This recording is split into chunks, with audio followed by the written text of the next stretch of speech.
Salve, salve, turma! Sejam todos muito bem-vindos. Felipe Rocha por aqui. Nesse vídeo especificamente você está pegando um dos recortes das nossas transmissões que acontecem todos os dias aqui no canal. Então, para ficar por dentro de tudo em primeira mão, vê se está inscrito, ative o sininho das notificações para que você sempre seja avisado de quando houver uma transmissão por aqui. Claro, deixa o like para que o YouTube continue entregando o nosso conteúdo para mais pessoas. E também vou te fazer o convite para fazer parte do nosso canal do Telegram e também do nosso Projeto Ouro e das nossas salas de operação. O link está fixado na descrição. Se quiser fazer parte do Telegram, é só escanear esse QR Code. Agora sim, vamos para o vídeo, mas rapidamente deixar nossa advertência de responsabilidade e te dizer que o nosso maior objetivo é te passar informação. Por isso, antes de tomar qualquer decisão de compra ou de venda, sempre faça o seu próprio estudo. 3 setores aí que mais devem crescer no mundo cripto na perspectiva do Orlando. Legal, cara. Vamos lá. Acho que, igual eu falei, eu gosto muito de tentar trazer coisas novas. Muito do que eu estou trazendo disso agora de setores, eu estou baseando no roadmap das principais soluções de infraestrutura. E numa tese que eu acredito que é a tese do ciclo de preço e inovação, alinhado à tese do ciclo de aplicação de infraestrutura do mercado. A primeira coisa, acho que vale a pena só para explicar os setores, fazer uma introdução dessas duas teses. A tese de preço, a tese de preço e inovação não, desculpa, a tese de infraestrutura é o seguinte: normalmente a gente primeiro tem as aplicações construindo uma grande demanda para depois a gente ter infraestrutura. O primeiro voo de avião aconteceu na época de 1910. O primeiro aeroporto foi criado em 1930. Tem um gap de 15, 20 anos entre a gente decolar um avião e a gente ter um lugar específico de pousar um avião. É louco, né? Que hoje a gente não pensa, naturalmente tem. Depois a gente teve ainda mais alguns 3, 4 anos para a gente ter a primeira torre de controle de uma pista aérea. Então, perceba aí que demora para a gente criar infraestrutura para as aplicações inovadoras. E essa é a primeira questão de cripto. Hoje, para mim, cripto não tem 1 bilhão de usuários, não é porque esse mercado não tem utilidade, é porque esse mercado não suporta 1 bilhão de usuários. A gente não tem infraestrutura suficiente. Então, esse é o primeiro ponto, e a gente viu isso acontecer nos ciclos anteriores. Por exemplo, primeiro a gente criou o Bitcoin, para depois a gente ter uma corretora e ser viável trocar Bitcoins por moeda fiduciária, e a gente conseguir comprar Bitcoin.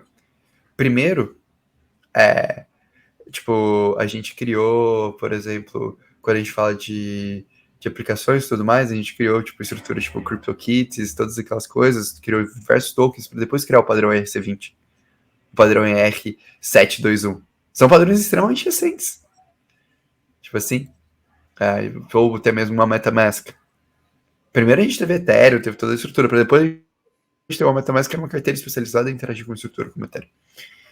Então, é natural que a gente tenha essa infraestrutura. E beleza, a gente criou o Bitcoin, aí depois a gente criou a corretora que viabilizava trocar Bitcoin, e aí depois a gente teve um ciclo de alta muito grande do Bitcoin.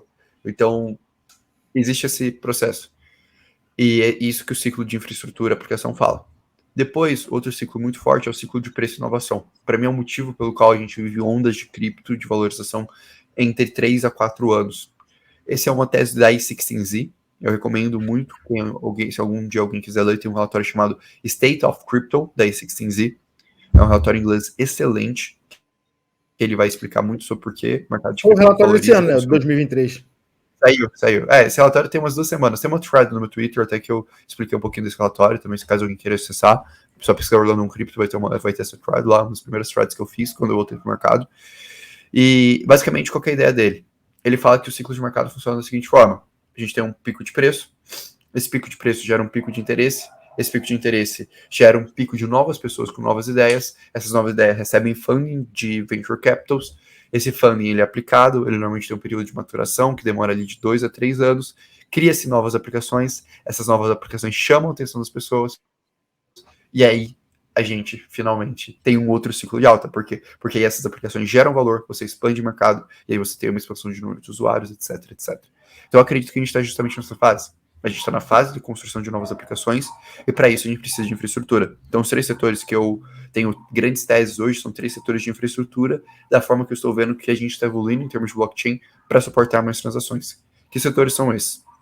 O primeiro setor é o setor de roll-ups. Esse talvez seja o mais conhecido entre os 3 que eu estou falando aqui. Por que o setor de roll-ups para mim é tão interessante? Porque basicamente ele viabiliza que a gente tenha escalabilidade no mundo cripto. Como assim? Sempre quando eu vou explicar o Rollup, eu gosto de fazer uma analogia com uma cidade. Imagina, galera, o seguinte, que a gente tem uma cidade e essa cidade tem um espaço para ter 100 casas. Então a gente constrói essa cidade lá em 2015 e aí ela tem uma ocupação muito baixa. Em 2016, essa cidade tem uma ocupação de 7% dela apenas. E aí o que acontece? A prefeitura da cidade ganha resultado em cima das taxas, naturalmente, que pelo valor daquelas casas ela cobra tipo um IPTU e tá ganhando resultado nisso, beleza? Só que aí essa cidade começa a ter universidade, essa cidade começa a bombar em termos de emprego, e o que acontece? A gente começa a expandir cada vez mais o interesse por essa cidade. Até que hoje a gente chega no momento que 99% das casas da cidade estão ocupadas. Às vezes até chega a ser 100% das casas. Só que o que acontece? Lógica de oferta e demanda. Se uma cidade ela começa a ser muito interessante, as casas se tornam muito caras e a cidade começa a passar a ser inacessível para você morar lá. Então, você começa a ter um problema, que é você tem um monte de gente querendo morar na cidade, e apesar da cidade estar dando um resultado legal, as casas estão valendo muito, você não tem acessibilidade dessa cidade. Você tem dois caminhos para resolver o problema dessa cidade. Caminho 1, você pode criar novas casas. Qual que é o problema da gente criar novas casas? É que talvez se a gente fosse em uma cidade, pô, a gente expande mais casas, mas a gente mantém o mesmo sistema de segurança, o mesmo sistema de produção, etc., a gente vai ter uma cidade mais insegura. E isso pode tornar a cidade mais não tão atrativa no futuro. E até podem existir cidades hoje que tem 1000 casas, mas elas não são tão seguras, então não faz sentido a gente ir para lá. Qual que é a segunda opção? A gente comprimir casas em um mesmo espaço. E nada mais é do que ter um prédio. O que é um prédio de 20 andares? São normalmente 20 casas comprimidas na mesma metragem quadrada. E o rollup é justamente isso para blockchain. A blockchain da Ethereum hoje é essa cidade. E essa cidade está com 99% de ocupação e está expulsando muitos dos cidadãos que entraram lá no início porque eles não têm capital para usufruir dessa cidade. O rollup é justamente o prédio. E por que isso é tão interessante? Eu gosto dessa analogia. Porque se você pensar num prédio, você também cobra o IPTU dos apartamentos. Você pode cobrar um IPTU menor. Mas talvez, se você cobrar metade do valor do IPTU da casa, se você tem um prédio já de 3, 4, 5 andares, já está te dando muito mais resultado do que aquela casa que você cobrar o IPTU só de uma única família. E o que o rollup faz? O momento que a gente está vivendo é justamente o momento que a gente está criando esses prédios, que são os rollups, que eles comprimem dados, eles pegam ali 100, 200, 300 transações, comprimem em uma só, e aí a gente paga o preço de uma transação por 300 transações, junto com o fato de que agora a gente está vivendo um momento quase como se essa cidade estivesse dando subsídio para a gente criar prédio. O IP 4484 é o quê? É o time do Ethereum, o código do Ethereum, criando um espaço específico para rollup com um preço mais barato, falando, galera, vai ter esse espaço aqui específico para rollup, que vai reduzir em até 20 vezes. Então esse é o primeiro setor. Por que eu acredito que esse setor vai estourar? Justamente por conta do roadmap do Ethereum, de Surg. Hoje a gente está com o roadmap todo focado em escalabilidade. A gente vai ter a primeira alteração, que vai ser o Cancun Fork, que deve ocorrer no final desse semestre. E essa atualização, ela vai implementar ela foi confirmada 2 semanas atrás, a implementação do IP 4484. E esse IP vai colocar um conceito que a gente chama de Proto-Dunking Shardings, o qual vai reduzir significativamente o custo de interação com rollups. Como aproveitar esse setor? Hoje a gente tem algumas soluções que tem essa linha, como, por exemplo, a Polygon, que está desenvolvendo um hub de soluções nisso. A gente tem rollups otimistas também, como o Arbitron e Optimus, que lançaram token, apesar de eu não gostar do tokenomics, talvez um pouco de hype pode influenciar no preço deles. A gente tem a ZK Sync, que está provavelmente para lançar um airdrop. E aí, eu acho que a dica que vale para a galera é interagir com essas soluções. Existem soluções como ZK Sync, Lia, Base, Scroll, todas essas ainda não lançaram token, elas precisam de ter token, dado como elas levantaram capital, dado sua infraestrutura, e é muito provável que venha um airdrop. Então, se você aí queria ter aproveitado no airdrop como a Polygon, como a Arbitron, ou como a Optimism, tá aí uma oportunidade super legal de interagir com essas soluções e eventualmente ganhar um airdrop.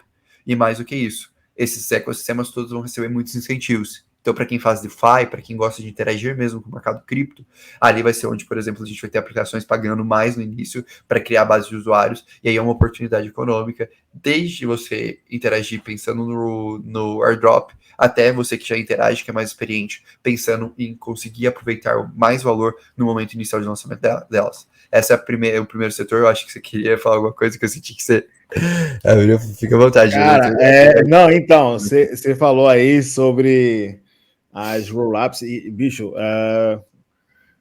eu acho que foi a melhor forma de explicar ali a analogia do prédio e dos apartamentos, né? Hoje nós temos já algumas soluções bem interessantes, como, por exemplo, a própria infraestrutura da Polygon, né? E quais, além da... Você falou, citou a ZK, citou também outra, foi a que vão lançar... ZK Sync, Scroll. A gente tem a Lia, que é o roll-up da Consensus, que acabou de ser lançado. A gente tem a Base, que é o roll-up da Coinbase também, que acabou de ser lançado.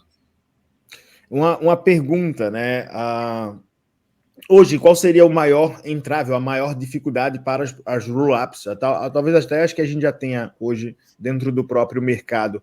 Né? Qual seria o maior entrave? Ou, vou dizer assim, não sei se tem, né, mas qual seria talvez a tecnologia que pudesse bater de frente com essas tecnologias?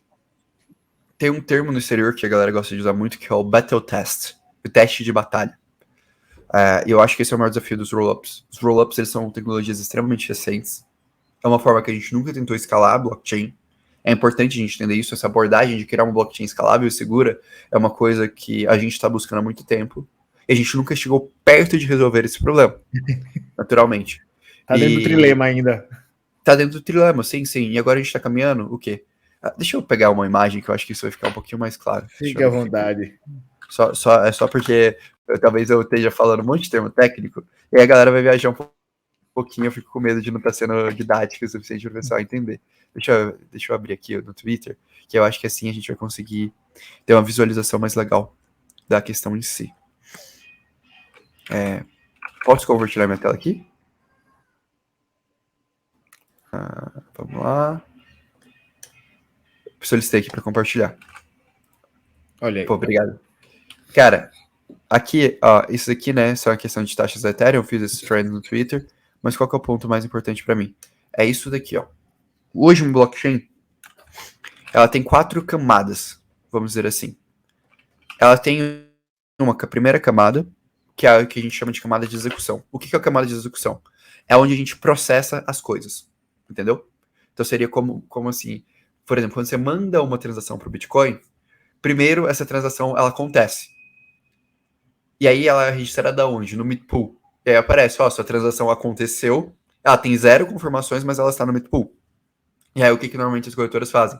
Elas falam, eu espero até, sei lá, 5, 10 confirmações de validadores para saber que aquela transação realmente aconteceu e tá tudo bem. Então, essa é a primeira camada. Quando chega no Meatpool, execução. Depois, o que é essa confirmação? Essa confirmação é a camada de consenso. Então, quando o minerador está rodando ali um hardware para validar SHA-256, ou, por exemplo, a gente está fazendo um stake numa rede, a gente está fazendo a estrutura de consenso, estrutura de validação. Essa estrutura de execução, quando ela está ali existindo, ela também gera um dado, que ela existe, que é a estrutura que a gente chama de data availability. E, por fim, quando o consenso valida esse dado da estrutura de execução, a gente vai para o settlement, é o statement. O que é o statement? É o registro. É como se a gente carimbasse de forma imutável aquilo. Então a blockchain tem essas 4 estruturas. Todas as soluções que a gente lançou de blockchain até hoje são estruturas monolíticas. O que isso significa? Que a blockchain tentava resolver todos esses pontos. Então você tinha uma única blockchain, uma única estrutura tentando fazer essas 4 coisas. A Ethereum está introduzindo um conceito que chama modularização de blockchain. Blockchains modulares, que são blockchains em módulos. E aí, o que a Ethereum está fazendo? A primeira modularização que ela está fazendo é do seu sistema de execução, que são os rollups. Basicamente, ela está virando e falando, ó, galera, ao invés de eu tentar fazer tudo ao mesmo tempo, eu vou pegar caras que são especializados só em processar transações. E esses caras vão fazer minha camada de execução, que são os rollups. Então, o rollup, ele ganha esse espaço aqui, ó, tá vendo? Esse espaço aqui de execução. Então, por isso que esse é o primeiro setor. Então, a dificuldade a gente nunca fez isso antes. Então, a gente vai descobrir se isso funciona. Eu conversei com o chefe da Polygons e KVM lá na DevCon. E aí ele falou, Orlando, há funções que eu utilizo de hash que foram criadas há 2 anos. Aí ele me explicou tudo, e aí ele falou, cara, agora eu tenho que fazer auditoria e tudo mais. Aí eu olhei assim pra ele e falei, cara, me explica uma coisa, só pra saber que eu não tô viajando. Seria mais ou menos o seguinte, você descobriu a teoria da gravitação universal, tipo Einstein, e aí agora você tem que reunir uma sala, tipo, você tem umas 20 pessoas que têm qualificação técnica o suficiente, você tem que reunir uma sala com essas 20 pessoas para explicar para ela sua teoria para ver se elas aprovam e elas falam que tem lógica. Aí ele falou, exatamente. Eu falei, caraca, então isso que é o nível que a gente tá no roll-up, e é bem isso. E aí ele até falou, cara, hoje os times de projetos de roll-ups, apesar do ponto de vista de marketing, de concorrência, etc., eles comunicam. Então, tipo, ele tá trocando informação com o cara da Scroll, com os pesquisadores, por exemplo, da Lia, assim, sucessivamente. E é muito louco, que esse é o tipo de cara, por exemplo, o Carlos, lá, que é o chefe da Polygons e QVM, era um cara que, tipo, ele fazia proposta de IP ou de melhoria e mandava pro Vitalik aprovar. Então, esse era o nível do cara que eu tive a oportunidade de conversar lá sobre isso. Então, o roll-up, para mim, é essa primeira aposta nisso. A maior dificuldade é a gente realmente encaixar essa narrativa e fazer sentido. Se essa narrativa não fizer sentido de escalabilidade, isso pode significar que talvez a gente tenha substituindo a Ethereum por outra grande blockchain. Hoje, quem faz narrativas diferentes disso, que não é um setor que eu vou citar nesses três, mas que eu acho que vale acompanhar, hoje a Near Protocol, com uma estrutura de shardings, realmente bem revolucionária, bem legal, e a Polkadot, com estrutura de fragmentação de blockchains. São dois cases que eu acho que vale a pena acompanhar, que vão para outros caminhos de modularização e escalabilidade de blockchain. Mas, enfim, é isso aqui que eu tô explicando e querendo trazer um pouquinho da ideia para vocês. E aí eu até vi o... Opa. Tá mutado, cara. Caraca, eu falando aqui. Cara, não, pode falar. Você ia falar aí, pode ficar à vontade. Não, é que eu vi aqui só observo falando se a gente acredita que essas outras áreas da blockchain também vão ser divididas. Eu ia falar que sim. Os outros dois setores que eu vou citar são dois setores que também vêm dessa divisão. Até vou deixar essa imagem que vai ser fácil de explicar os outros dois. Show de bola. Então, lá, taca de pau aí, vamos embora aí então para o segundo setor. Cara, o segundo setor que eu quero comentar com todo mundo, esse para mim é o setor que talvez tenha a maior simetria de informação. É o setor de data viability. O que é data viability? É o seguinte: os roll-ups vai ser mais ou menos assim. Cara, eu vou usar a mesma analogia que eu fiz na live do João Razinho, eu fiz essa live. Ele falou, Orlando, vamos entender o roll-up. O que seria o roll-up? Eu falei, cara, imagina que a gente tem um banco e a gente faz as transações via banco, beleza? Então eu vou lá, por exemplo, o Thiago tem um comércio, o Thiago tem uma cafeteria. Eu vou lá no Thiago e eu mando o meu Pix da minha conta bancária para a conta bancária do Thiago. O Thiago sabe o que aconteceu. Fechou, certo? Tá certinho. Mas beleza, agora eu imagino que o Thiago tem uma cafeteria, o João ele tem uma padaria, o Casta ele tem um supermercado. E aí o Orlando, eu viro e falo, cara, pô, toda vez que a gente faz uma transação no banco, a gente tá gastando dinheiro. Cara, você não quer anotar? Fazer um bloco de notas, anota ali as minhas transações, o que eu consumi com você, e no final do mês você abate, e aí eu te mando só uma vez no Pix. Aí você, Thiago, vira e fala, pô, beleza, Orlando. Mas, cara, eu preciso de uma prova aí, alguma coisa que eu possa ter certeza. Aí eu viro e te mostro, ó, cara, aqui tá meu saldo bancário tem 10 mil reais. Você me dá aí 5 mil reais de limite no fiado com você? Você fala, pô, tá bom, vou te dar 5 mil reais de limite no fiado. Então, beleza, eu tenho um papelzinho agora na cafeteria do Thiago que eu posso consumir até 5 mil reais no fiado ao longo do mês e eu vou pagar ele no final do mês. Só que aí o que eu faço? Eu vou lá no açougue do João, dou o mesmo papo e o João também me dá 5 mil reais de limite. E eu vou lá no do Casta, no supermercado, ele também me dá 5 mil reais de limite. Beleza, eu tenho 10 mil na minha conta e eu já tenho 15 mil de limite. Eu sou um cara muito esperto. Eu vou lá no primeiro dia, consumo 3 mil na sua cafeteria, consumo 3 mil no açougue do João, consumo 3 mil no supermercado do Casta.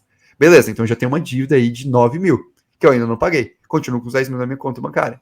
Aí eu vou novamente ali e eu consumo mais 2 mil no dia seguinte na sua cafeteria. O que está acontecendo aqui? Eu estou gastando mais do que eu tenho. E aí, isso pode dar um problema, que é, basicamente, eu gastar mais do que eu tenho e criar uma vulnerabilidade nesse sistema, dar um calote a alguém.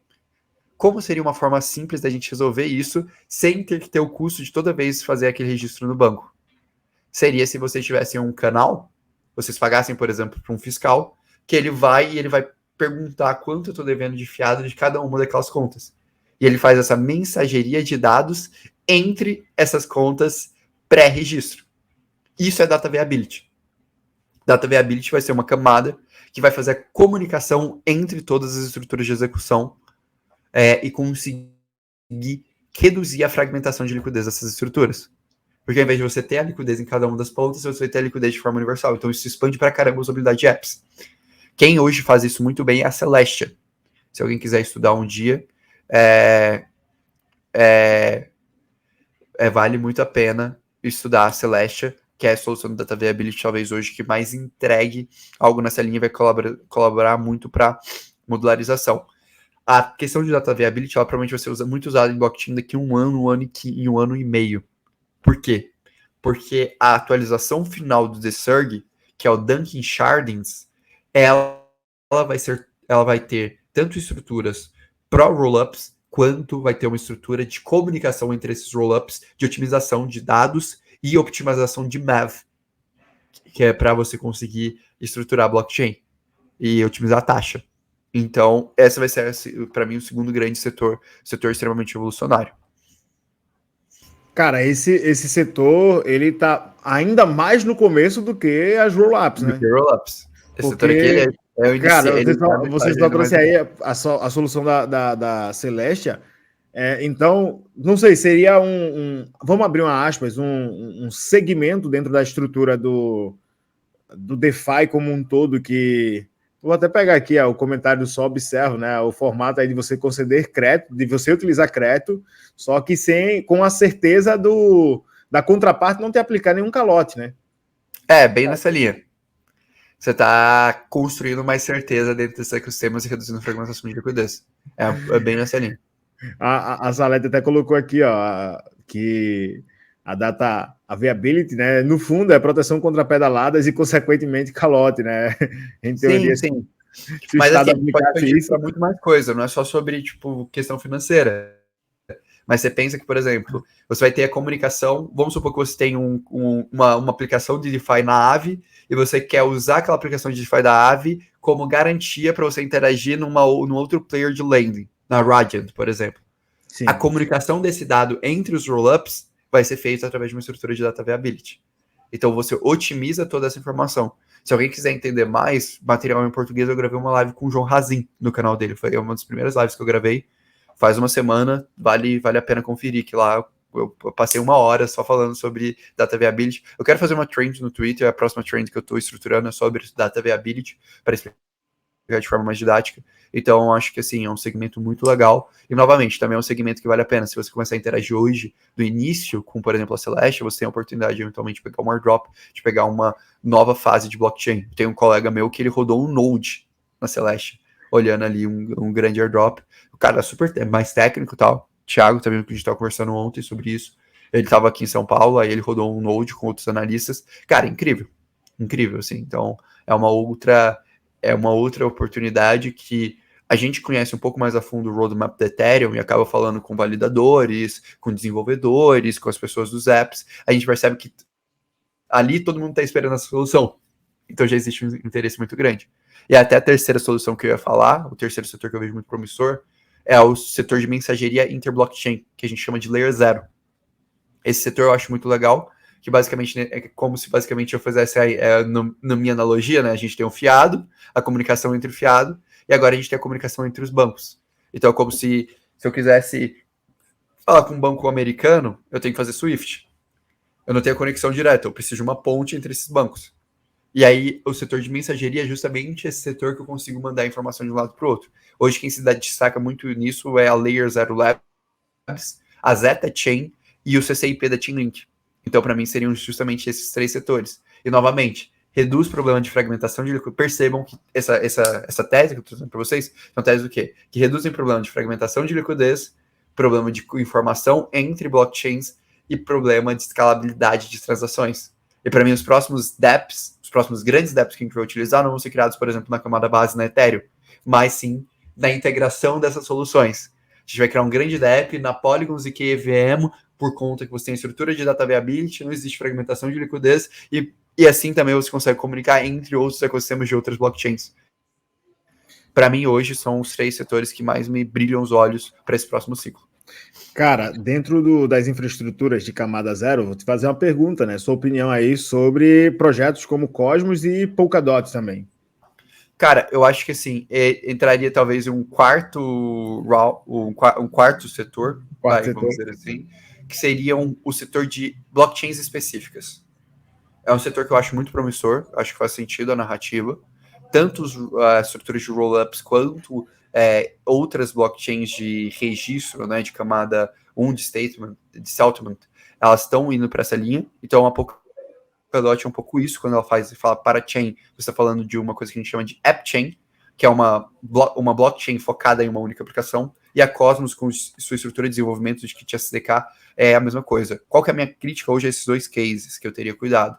Tokenomics hoje deles não captura tão bem assim.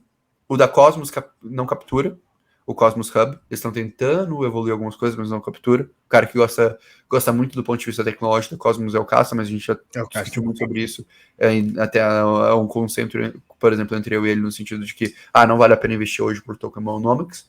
A Polkadot, ela já tem um tokenomics que tem que capturar um pouco, mas tem uma política muito inflacionária, por isso que ela está sofrendo tanto nesse ciclo de alta, e ainda não validou a solução dela de para-thread e para-chain. Aí eu sempre gosto de bater nesse ponto, que ela ainda não encontrou o que a gente chama de product market fit, que é o produto dela foi validado e o mercado construiu um conceito nesse aspecto. Então, acho que são dois lugares legais de se olhar. E para mim, eu acho que, por exemplo, o protocolo IBC da Cosmos é um protocolo super legal, porque como eles têm um kit próprio de desenvolvimento, muitas das blockchains que a gente utiliza hoje, que são grandes, foram moldadas em cima dele. Por exemplo, o Binance Smart Chain é uma estrutura que vem da Cosmos. A própria Terra Luna, que depois era uma estrutura que vinha da Cosmos. Então, acho que essa estrutura de facilitação de blockchain é isso. E a Cosmos é um dos players que está apostando nessa ideia de modularização da blockchain, assim como a Ethereum. Então, quando a gente está falando de modularização de blockchain, é um termo que talvez a gente para muita gente esteja escutando agora, mas é um termo que provavelmente a gente vai escutar muito daqui a 2 anos.